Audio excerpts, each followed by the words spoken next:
দুধ দিলি বল তো? তুই শুধু দুধ দিয়ে চা বানাবি? হ্যাঁ বাবা, 1 প্যাকেট দুধ দিয়ে দিল। দেখেন ফ্রেন্ডস কি অবস্থা, কি বলবো, সম্পূর্ণ দুধটা দিয়ে দিল, 2 প্যাকেট। মাত্র 3 জন চা খাবো একটু করে, তার জন্য 2 প্যাকেট দিয়েছি। বাপরে, দেখ কত চা পাতা দিচ্ছে, 2 জন মানুষ চা খাবে, কতগুলো দুধ আর কতগুলো চা পাতা। দেখ, কিন্তু খুব সুন্দর চা বানায়, দারুণ চা বানায়। আর ওখানে কি করছি সেটা মধ্যে?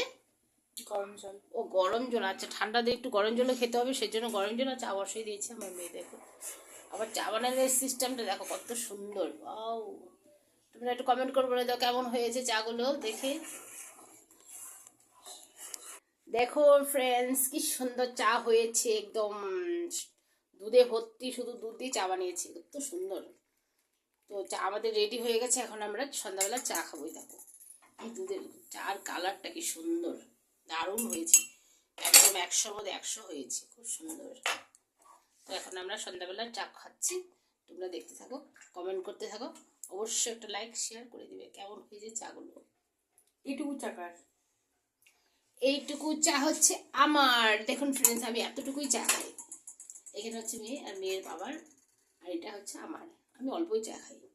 খুবই ভালো হয়েছে চাগুলো, থ্যাঙ্কস। তো আমার মেয়েকে সবাই তোমরা একটা লাইক শেয়ার করে দিবে, ধন্যবাদ, বাই বাই। দেখো ফ্রেন্ডস, কি সুন্দর চা হয়েছে। এখন আমি একটু চাটা খেয়ে বলছি কেমন হয়েছে।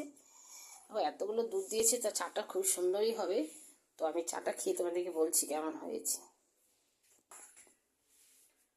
1 কাপ চা।